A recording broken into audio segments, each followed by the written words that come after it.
Saudara, anggaran proyek kereta api cepat Jakarta-Bandung semakin membengkak sebesar 18,02 triliun rupiah. Pemerintah telah menyepakati tawaran pinjaman dari Tiongkok 9,01 triliun rupiah. Menteri Koordinator Bidang Kemaritiman dan Investasi Luhut Binsar Panjaitan mengungkap, Tiongkok meminta utang proyek kereta cepat Jakarta-Bandung dijamin oleh APBN. Dengan bengkaknya anggaran ini, saudara, mega proyek kereta cepat yang memiliki panjang lintasan 142,3 km kini total menelan biaya 106,97 triliun rupiah. Nah, dengan bertambahnya anggaran, saudara, pemerintah telah menyepakati tawaran pinjaman dari Tiongkok 9,01 triliun rupiah dengan bunga yang ditawarkan adalah 3,4%. Lalu bagaimana jika Indonesia mengikuti kemauan Tiongkok terkait proyek kereta cepat Jakarta-Bandung untuk menjadikan APBN sebagai jaminan pinjaman? Kita bahas usai jeda, kita bahas usai tayangan berikut.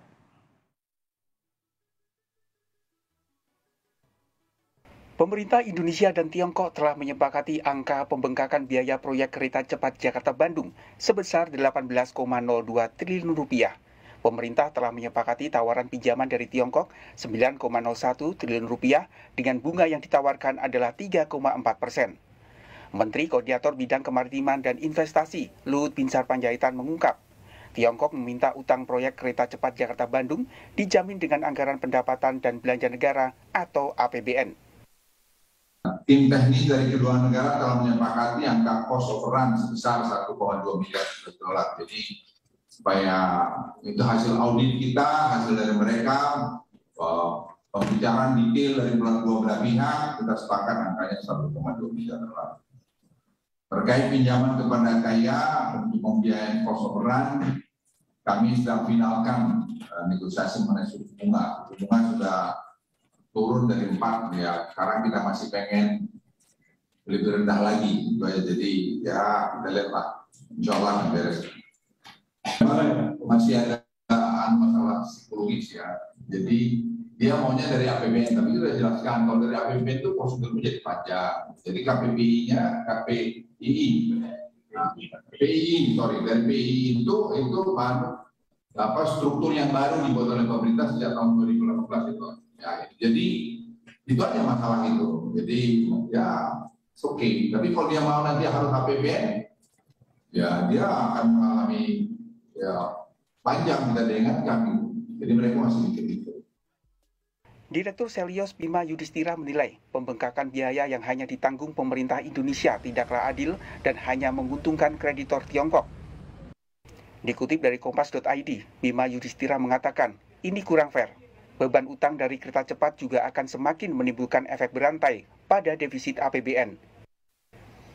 Sebelumnya, Kementerian BUMN menjelaskan, salah satu faktor yang membuat anggaran mega proyek tersebut bengkak adalah harga lahan yang naik mengikuti mekanisme pasar. Hingga akhir tahun 2022, proyek kereta cepat Jakarta-Bandung telah selesai 90%. Pemerintah menargetkan kereta cepat ini mulai beroperasi pada 18 Agustus 2023.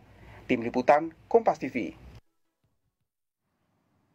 Lalu bagaimana jika Indonesia mengikuti kemauan Tiongkok terkait proyek kereta cepat Jakarta-Bandung untuk menjadikan APBN sebagai jaminan pinjaman? Kita bahas bersama Direktur Institute for Development of Economics and Finance Indef Tauhid Ahmad dan juga ada Aji Bakri, anggota Komisi 5 DPR RI. Selamat malam Pak Bakri, selamat malam Pak Tauhid. Waalaikumsalam warahmatullahi wabarakatuh, Mbak Disti dan Pak Tauhid. Saya ke Pak Bakri dulu deh. Pak Bakri, ini ya. Tiongkok minta jaminan utangnya adalah APBN. Komentar Anda? Ya, jadi terima kasih Mbak Disti. Nah inilah yang kita takut-takutkan ya. Dari ujung-ujung daripada proyek kereta Bandung ini, kereta cepat ini yang kita takut-takutkan. Kita tahu bahwa memang betul pembangunan kereta cepat ini Jakarta-Bandung ini termasuk proyek strategi nasional ya, sesuai dengan Perpres nomor 3 tahun 2016. Dan kita tahu dimulai groundbreakingnya 21 Januari 2016. Nah, banyak kemudahan-kemudahan yang ditawarkan Cina. Kita tahu bahwa ini sebenarnya gagasan proyek kereta cepat ini adalah gagasan daripada Jepang, ya. Tapi akhirnya yang dapat proyeknya Tiongkok. Nah, begitu lihainya Tiongkok begini ya, mempermudah sesuatu di depan, tapi ujung-ujungnya akhirnya mengikat. Nah, kita tahu bahwa, saya tahu betul, saya pelaku sejarah. Di tahun 2016 itu, pada saat saya periode kedua di DPR Komisi 5, itu memang kita setiap berdialog dengan pemerintah, selalu pemerintah menyatakan bahwa ini tidak menggunakan APBN. Ini bisnis, ya, bisnis to bisnis, tidak Rp1 pun. Nah, oke lah, berjalan lambat tahun, ya oke, akhirnya menggunakan APBN. Nah, kita di DPR ya, monggo karena ini niat baik daripada pemerintah, kita okekan. Makanya balik lagi ke APBN. Nah, yang kita takutkan hari inilah yang terjadi. Ya. Pada ujung-ujungnya nanti mereka minta jaminan APBN. Saya selalu sampaikan bahwa pemerintah harus tegas, ya. Pemerintah harus terbuka sebenarnya apa yang terjadi di situ. Negosiasi inti saja bagaimana? Bisnis atau bagaimana? Kalau memang APBN harus dibantu untuk kereta cepat nih, ya monggo kita hitung betul-betul. Jangan terjadi lagi pembengkakan. Oke. Itu jadi permasalahan. Gitu. Itu artinya Komisi 5 DPR menolak kalau memang APBN dijadikan penjamin utang. Ya, saya pikir kita tidak menyatakan menolak ya. Kita juga harus jelas dulu latar belakangnya bagaimana, dasarnya kok bisa begini.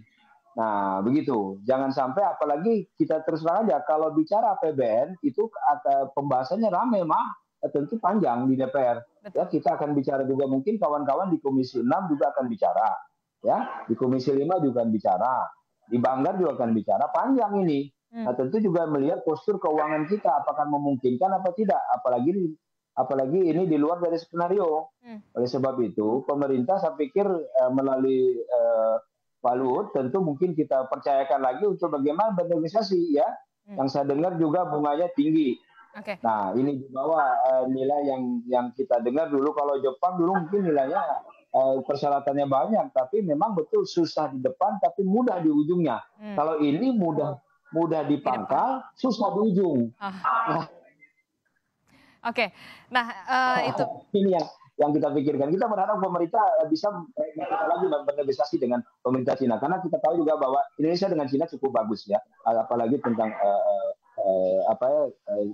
hubungan yang baik antara Cina. Saya pikir itu mungkin kita tidak, jadi pemerintah tidak perlu terburu-buru lah, ya, karena pembahasannya ramai nih. Apalagi kita tahu bahwa kita sekarang sedang butuh, ya, nih pemilu, kita butuh anggaran besar ke depan. Bagaimana situasi kita baru selesai COVID, ya, tahu-tahunya dihidangkan dengan anggaran yang cukup besar ini, yang di luar dari skenario kita. Nah, saya pikir pemerintah tolong mungkin berhati-hati terhadap ini, jangan sampai nanti ini menjadi isu yang tidak bagus. Oke, pembahasannya bakal ramai dan juga bakal panjang sekali ini Pak Tauhid. Tadinya, betul, jadi bukan hanya di Komisi 5, bisa karena melibatkan beberapa komisi dan juga bahkan tadi Anda sebutkan Banggar begitu, ya. Banggar juga mungkin begitu, bagian keuangan Banggar juga begitu. Tentu saya pikir ramai di sini.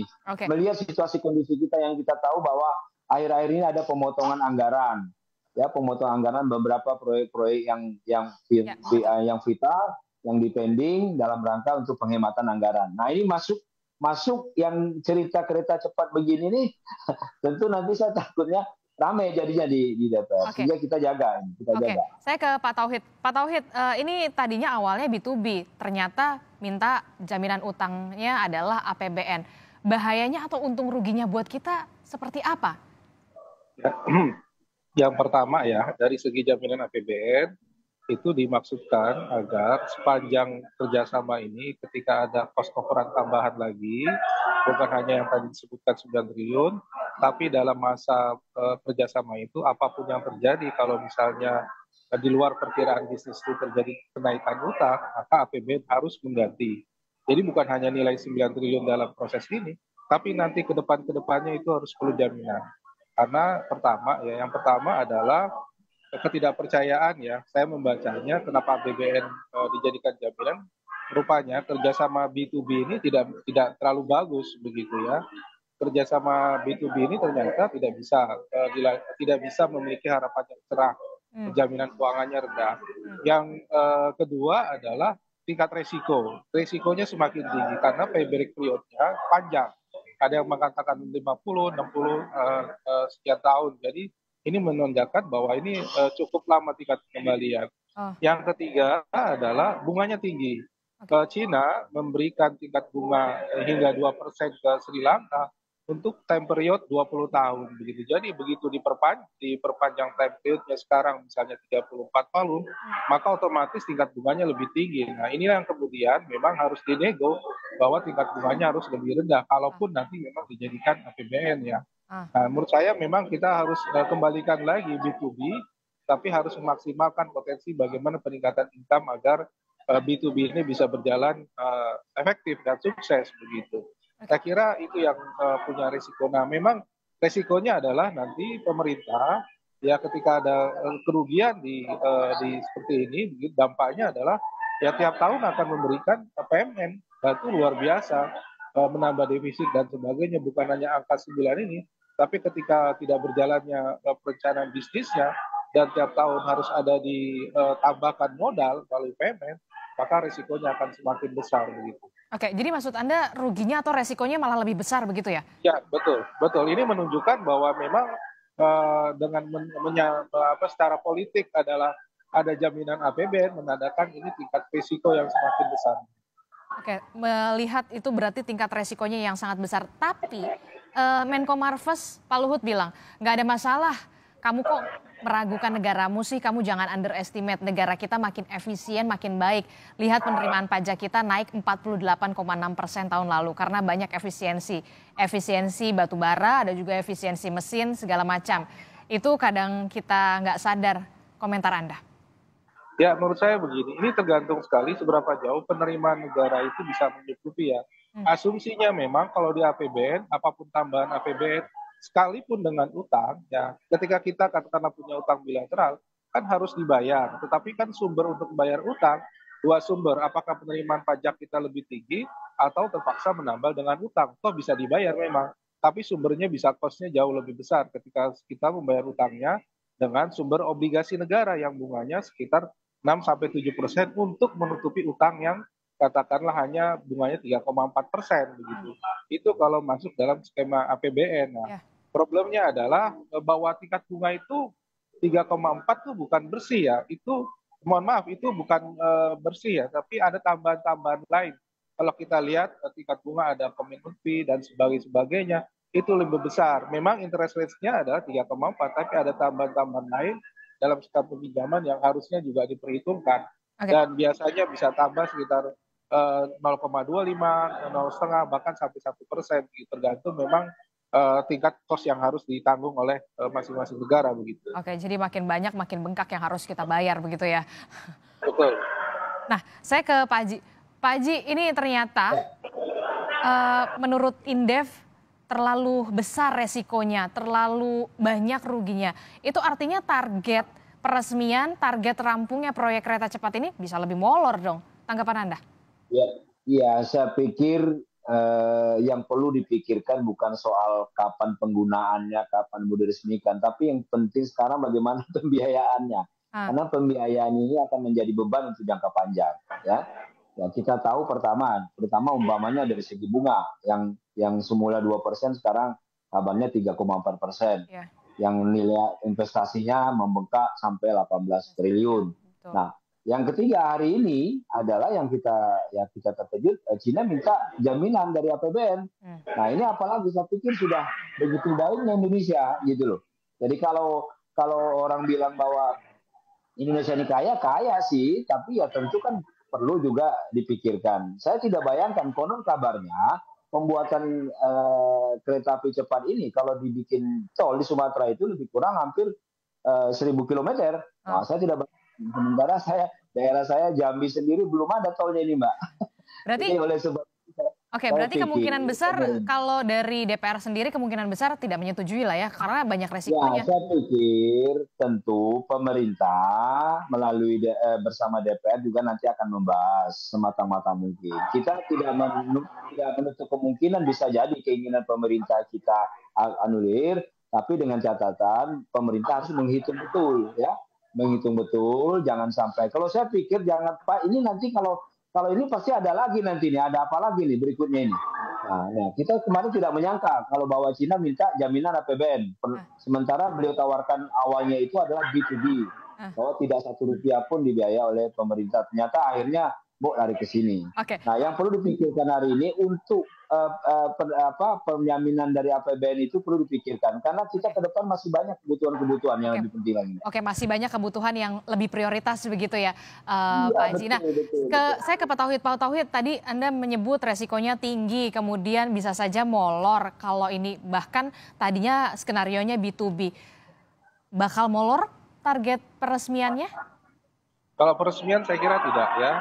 Tetapi yang akan lebih molor sebenarnya kalau misalnya tingkat asumsi yang dibangun, okupasi penumpang, kemudian tingkat penerimaan di luar tiket dan sebagainya itu tidak tercapai, otomatis akan menambah beban keuangan dan tentu saja payback periodnya akan semakin panjang. Nah, risiko itulah yang kemudian harus diperhitungkan gitu ya, di luar investasi yang sekarang ditambah dengan utang begitu ya. Ini yang kemudian harus dipikirkan, apakah dengan statement bahwa jaminan APBN bukan hanya untuk yang 9 triliun atau keseluruhan. Nah, ini yang harus dipikirkan. Kalau 9 triliun kita bisa stick, tapi kalau nanti ada sesuatu terjadi, ada skenario lainnya lagi. Skenario lain ternyata APBN harus nambahin. Nah, itu yang saya kira resikonya akan semakin besar ke depan. Oke, akan ada resiko yang lebih besar nantinya. Terima kasih Direktur Indef Tauhid Ahmad dan juga ada Aji Bakri, anggota Komisi 5 DPR RI telah bergabung bersama kami. Sehat-sehat selalu Bapak-Bapak, selamat malam.